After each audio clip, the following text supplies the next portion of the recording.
Yep, you're with DXB today. Hope you're enjoying the show thus far. It's a bit of a Ramadan reset for us as we gear up for Ramadan 2025, giving you a few pointers in the right direction. And our next guest is a globally recognised mindful health and nutrition expert and has influenced thousands of individuals worldwide to achieve their health goals through balanced diets, sustainable lifestyle changes and mindset shifts. Welcome to the show, Sujata Din. Sujata, thanks for being with us. Thank you very much for having me. Really appreciate us. And I suppose it's a really good point to make. You know, a lot of people are getting ready for the changes of Ramadan, but it does come with physiological and physical changes as well. Is it a good idea to prepare yourself in advance? And if so, is it too late to start now or not? No, you can start earlier, you can start even in the first week whilst you're doing it. Planning is really important because we've got to plan what we're going to be eating, we've got to be planning our schedule. Sleep is also important because people are going to be waking up a little bit earlier, eating, maybe going back to sleep or maybe just continuing on with their day as well. So planning what you're going to be shopping for. I always suggest reading the ingredients as well. If you know you're going to be too tired to cook from scratch in the evenings, maybe start planning even before Ramadan begins. You know, stock up the freezer, stock up the fridge, so you've got things ready that you can just then, you know, get out and just have very easily. What I'd like to know, Sujata, is I'm very happy that I wake up very early for work, which means I wake up before Fajr and I always have my coffee when it's Ramadan. Is there any negative to that? And please say no. Or is it fine to have a coffee if I'm going to stay up? No, coffee's fine to have.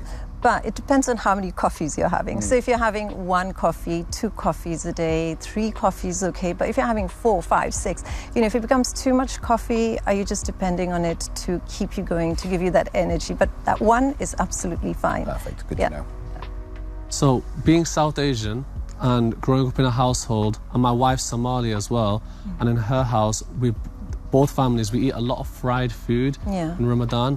What would be your advice to families like that? What can we do instead? Because I know my dad wants his samosas, and in my wife's family there's this dish called mahamdi, this fried bread that they eat in Kenya and in Somalia, and I know her family want that. So what can they do instead to still enjoy those delicacies? So we can have a little bit of fried food. So if you're going to have a samosa and you want a fried samosa, can you keep it to 1 fried samosa rather than having 3 or 4 fried samosas? But instead of just making foods fried, we can actually bake them. I think most homes now have an air fryer. Air fryers are so convenient. Just brush it with a little bit of oil and you can put it in the air fry. I'm the first to say it does not taste exactly the same when it's air fried and fried. But if you have some nice chutneys to go with it, you know, the samosa will still taste quite nice. So you can make a samosa chaat, for instance, right? So instead of just having lots of fried samosas, you could take some samosas, put them in the air fry, cut up some tomatoes, cucumbers, make a chaat with vegetables, put in some chutneys, which are very common in our South Asian communities, like the green chutney, the imli chutney. So just put lots of chutneys on it. So you've got your fried food, but you're not only having an overload of fried foods. Now you've got some vegetables in there. You can throw on some chickpeas, so make it with protein, fiber as well. So it's going to keep you feeling full, because if you just have a lot of fried foods, you have this food coma that hits. You feel bloated, you feel tired, it affects your sleep. So just trying to balance it out. It's not about stopping, but it's just trying to make some healthy swaps. So I struggle so much the first week transitioning to, well, my body adapting to not eating every 5 seconds as I do right now. What are some things that we can do leading up to that? And also, I know you have or giving all of your followers access to some of your favorite recipes. What are some of the foods that you recommend the most for sahur to keep us feeling energetic and full throughout the day? Throughout the day, I would suggest something, again, with protein, fiber, and healthy fats in them. Overnight oats are really easy. You could prepare them the night before with yogurt, Greek yogurt, or high-protein yogurts as well. Put in some chia seeds, a little bit of milk. Oats are a very good source of fiber as well. So you can make some overnight oats, top it up with fruit. But if you wanted something warm, you could do porridge, again with seeds. But if you don't want porridge, you could do eggs. You could even do an egg wrap. That would be quite convenient to make. So you need something that's going to keep you going. And protein is really essential for that first meal, combined with fiber. If we look at also just, if you're having eggs, if you just have fried eggs on toast, you're going to probably feel quite thirsty throughout the day. So right. instead of making fried eggs, could you have scrambled eggs or an omelette, but put some vegetables along with that. So it's got the hydration coming from the vegetables as well. And sorry, just a question to come off of that. Do you prioritize food over sleep or sleep over food? Because when I wake up for sahur, I can never get back to sleep. So should I just stay up later and be fasting for longer hours? Or do you recommend waking up and compromising a bit of sleep to get that meal in right before? I would get that meal in. Okay. So I would get that meal in, and I would also not just get some food in, but water as well, because water gets forgotten and people often think I'm really tired. But if you're drinking enough water, that'll just sort of keep you going throughout the day. So have about maybe 1 or 2 glasses of water in the morning, and then when it's coming to the evening time at iftar again, break the fast. Have 1 or 2 dates. Don't have too many dates, because dates are good for us, but too many become high in sugar as well.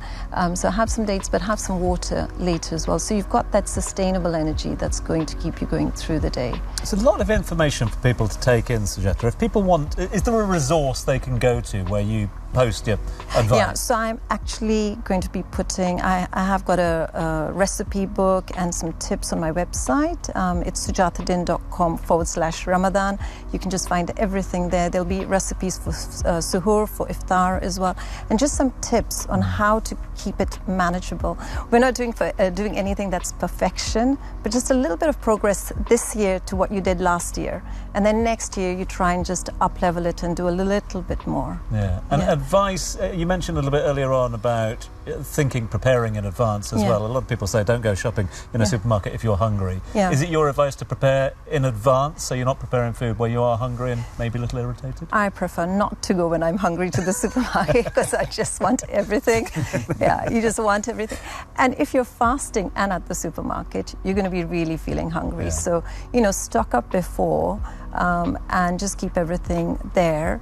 You can do online deliveries as well. Of course, yeah. So you've got things ready. And the simple things, a smoothie doesn't take long to make. You could make a smoothie pack and then just have that very quickly when you're breaking the fast. So have something small, easy at iftar time, and then have a proper dinner later.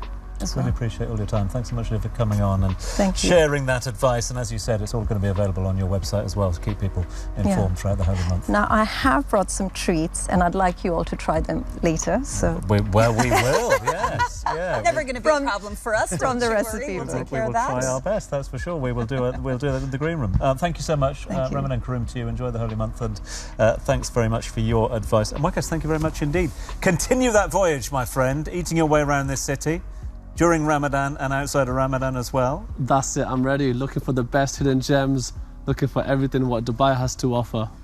Thank you so much indeed for guest co-hosting. It's been a pleasure. Thank you very much. A privilege to have you with us. The guys are going to say, or in fact, don't finish those snacks, all right, in the green room until we get there. But to play, promise you. You can't promise. All right. Listen, we've got live music from Toy de Prague coming your way in just a few moments' time. So stay with us right here on DXB today.